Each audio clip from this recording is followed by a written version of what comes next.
Now, you should be told beforehand that consensual hand-holding is not for everyone. It can be dangerous and should only be done in the safety of your own home, a safe environment. Welcome on in, you beautiful feckers. How you all doing? Melee in Warframe is strong, right? Almost feels like every weapon is the best weapon right now, depending on who you talk to. Except maybe the plasma sword, feck that big dildo, it's absolutely crap.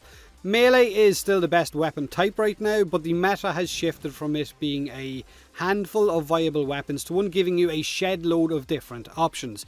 And it is really cool to see different players running around with different weapons and not just everyone with the same weapon. For me, I've been running around with certain mod combos and Naramon, the focus school, because of the power spike passive, which allows you to drop out combo mods and build some absolute melters. Dual swords, daggers and claws are my definite favourites right now, but then again the prisma cleavers and dual ikers have always been my top weapons. This, however, is my Venka Prime, aka Consensual Handholding. Never let someone else name your melee weapons.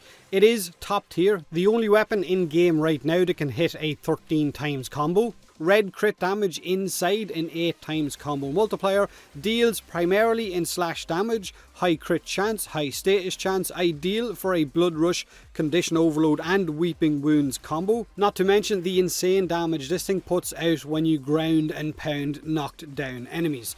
So it's a weapon that you should definitely be looking out for to try and get your hands on it if you don't already, or you should be building it maybe a little bit differently than you did before Phase 2 to get the most damage out of it that you can. Now this is my Venka Prime build for this footage. It is worth pointing out that I've gone for Blood Rush, Condition Overload and Weeping Wounds like I said. No Drifting Contact because of Power Spike, which keeps my combo from decaying, allows me to keep it active. No Crit Chance mod like Sacrificial Steel because Sacrificial Steel or True Steel don't stack with Blood Rush. Blood Rush completely ignores those two mods and scales off your base crit chance. So a steel mod with Blood Rush is absolutely pointless. Pressure Point could be dropped out of this build if you wanted to add a ranged mod, or Berserker could be dropped out either for range, or even Gladiator Might if you wanted to hit that little bit harder once you hit that orange or red crit status. Now I also have my trusty Deconstructor Prime stat stick with me for a bonus 2 crit chance with the Gladiator mods equipped on it, which allows me to hit that red crit even faster. That's my complete setup. As you can see, it literally melts, and this type of build and combo can be used across a majority of melee weapons that have a decent crit and status chance.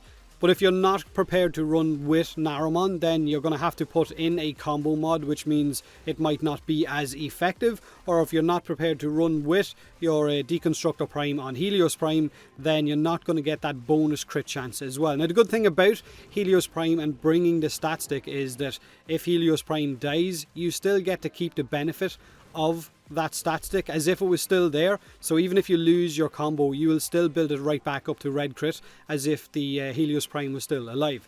Now let me know what you think of the Venka Prime since Phase 2 went live. Have you been using it or not? In fact, what weapons have you been enjoying the most now since Phase 2 dropped? Any of them that were maybe frowned upon before Phase 2, weapons that were weak, which are now absolute monsters? Let me know in the comment section below.